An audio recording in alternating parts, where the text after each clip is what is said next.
থাকার জায়গা হবে জাহান্নাম। ওমা লিয-যালিমিনা মিন আনসার। কিয়ামতের ময়দানে এই ব্যক্তির জন্য কোনো সাহায্যকারী থাকবে না, কেউ থাকবে না। কোনো নবী রাসূল, কোনো ওলি, কোনো গাউস, কোনো কুতুব, কোনো পীর, কোনো মাশায়েখ, কোনো আলেম কেউ থাকবে না। আল্লাহ বলেছেন ফাকাদ হারামাল্লাহু আলাইহিল জান্নাহ, আমি তার জন্য জান্নাতকে হারাম করে দেব। আমি কোরআনুল কারীমের সূরা মায়েদার 72 নম্বর আয়াতে এই ঘোষণা দিলাম, আল্লাহ নিজে বলেছেন। সম্মানিত উপস্থিতি, রাসূলুল্লাহ সাল্লাল্লাহু আলাইহি সাল্লাম বলেছেন মান মাতা ইউশরিক বিল্লাহি দাখালান নার ওয়া মান মাতা লা ইউশরিক বিল্লাহি শাইআন দাখালাল জান্নাহ। যেই ব্যক্তি এমত অবস্থায় মৃত্যুবরণ করলো যে আল্লাহর সাথে সে শিরক করেনি, তাহলে দাখালাল জান্নাহ, তাকে আল্লাহ জান্নাত দেবেন। আর যে ব্যক্তি এমত অবস্থায় মৃত্যুবরণ করলো যে ব্যক্তি আল্লাহর সাথে শিরক করেছে, আল্লাহর নবী বলেছেন তাহলে তাকে জাহান্নামে দেবেন। সহিহ মুসলিম এবং মিশকাতের 1 নম্বর খণ্ডের ঈমান অধ্যায়ে 34 নম্বর হাদিস।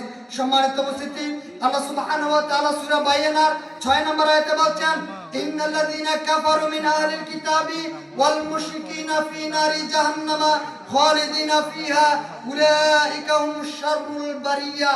আল্লাহ তাআলা বলেন নিশ্চয় মুশরিক এবং আহলে কিতাবের মধ্যে যারা আল্লাহর সাথে শিরক করে, আমাদের মধ্যে যারা নিজেদেরকে মুসলিম দাবি করছি, আল্লাহ বলেছেন যারা মুসলিম দাবি করার পরেও, আহলে কিতাব দাবি করার পরেও যারা আল্লাহর সাথে শিরক করে এবং এই অবস্থায় মৃত্যুবরণ করে, তাদের থাকার জায়গা হবে জাহান্নাম। উলাইকা হুমুশ শাররুল বারিয়া। শুধু এই কথা বলে আল্লাহ ক্ষান্ত হননি, আল্লাহ বলেছেন উলাইকা হুমুশ শাররুল বারিয়া, আর এরা হচ্ছে পৃথিবীর সবচেয়ে নিকৃষ্ট সৃষ্টি। সম্মানিত উপস্থিতি, আমরা জানি নিকৃষ্ট সৃষ্টির মধ্যে টয়লেটের মধ্যে যে কীট পতঙ্গ থাকে, যে পোকামাকড় থাকে, এগুলো হচ্ছে আল্লাহর সবচেয়ে নিকৃষ্ট সৃষ্টি। টয়লেটের মধ্যে যে পোকামাকড় থাকে এগুলো হচ্ছে সবচেয়ে নিকৃষ্ট সৃষ্টি। আল্লাহ বলেছেন যারা শিরক করা অবস্থায় মৃত্যুবরণ করে, এরা হচ্ছে আল্লাহর জমিনের মধ্যে সবচাইতে নিকৃষ্ট ব্যক্তি। সম্মানিত উপস্থিতি, আল্লাহ সুবহানাহু ওয়া তাআলা কোরআন কারীমে বলেন সূরা কাফের 110 নম্বর আয়াতে বলেন ফামান কানা ইয়ারজু লিকা রাব্বি ফালইয়ামাল আমালান সালিহ ওয়া লা ইউশরিক বিইবাদাতি রাব্বিহি আহাদা। অতএব যে ব্যক্তি আল্লাহর সাথে সাক্ষাৎ করতে চায়, পালনকর্তার সাথে সাক্ষাৎ করতে চায়, সে যেন সৎ কর্ম সম্পাদন করে এবং তার পালনকর্তার সাথে ইবাদতে যেন কাউকে শরীক স্থাপন না করে। সূরা কাফের 110 নম্বর আয়াত।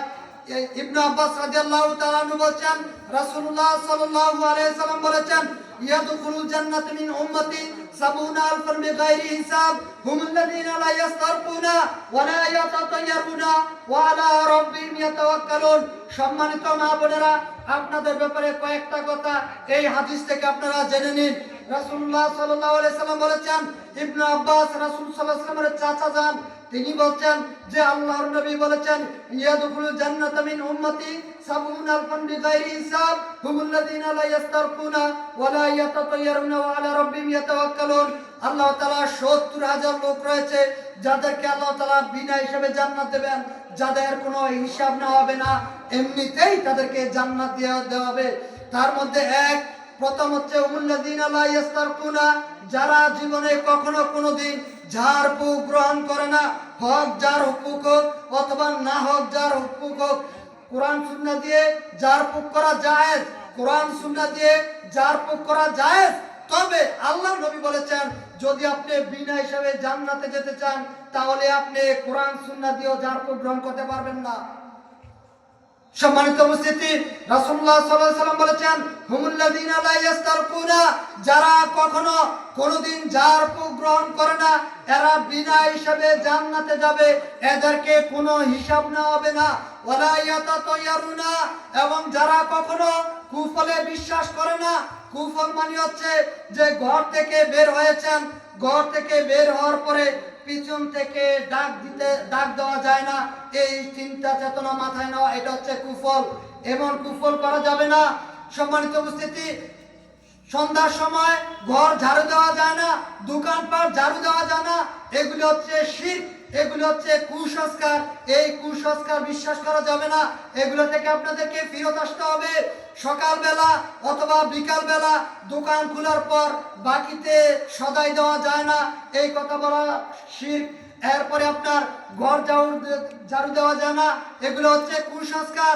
মাথার উপর দিয়ে কাক ডাকলে, তারপরে হাত থেকে প্লেট পরে গেলে মেহমান আসতে পারে, মাথার উপর দিয়ে কাক ডাকলে মানুষ মারা যেতে পারে, এই ধরনের চিন্তা চেতনা করা। সামনে দিয়ে বিড়াল গিয়েছে অথবা একটা কুকুর গিয়েছে, তাহলে আমার আজকে অবস্থা সারাদিন খারাপ যেতে পারে, এই ধরনের চিন্তা চেতনা করা, এগুলি সব হচ্ছে কুফর, এগুলি সব হচ্ছে কুসংস্কার, এগুলো হচ্ছে শিরক। এগুলো থেকে আমাদেরকে ফিরে আসতে হবে। 3 ওয়ালা ইয়াতাতায়ারুনা আলা রাব্বিহিম ইয়াতাওয়াক্কালুন। 3 নম্বর হচ্ছে যারা সব সময় আল্লাহর প্রতি ভরসা রাখে, মানুষ হোক আর না হোক, মানুষ হোক আর না হোক, কোনো বিপদ আপদে যে কোনো অবস্থাতে বলবে যে আল্লাহ ভরসা। যারা বিপদে আপদে বলতে পারে আল্লাহ ভরসা, আল্লাহর প্রতি তাওয়াক্কুল রাখে, এমন ব্যক্তির জন্য রয়েছে বিনা হিসাবে জান্নাত। তার কোনো হিসাব নেওয়া হবে না। সন্তান সন্ততি বিপদে পড়তে পারে, আপনার সম্পদগুলি নষ্ট হতে পারে, আপনার সন্তান বিপদে পড়তে পারে, আপনার স্ত্রী বিপদে পড়তে পারে। বিপদের সময় ধৈর্য ধারণ করা, বিপদের সময় ধৈর্য ধারণ করা, আর মুখ দিয়ে উচ্চারণ করা যে আল্লাহ ভরসা, আল্লাহ এর সমাধান করে দেবেন, এই কথা যে ব্যক্তি বলতে পারে, আল্লাহ তাআলা বলছেন, আল্লাহর নবী বলেছেন, ওই ব্যক্তিকে আল্লাহ তাআলা বিনা হিসাবে জান্নাত দান করবেন। সম্মানিত উপস্থিতি, রাসূলুল্লাহ সাল্লাল্লাহু আলাইহি সাল্লাম বলছেন,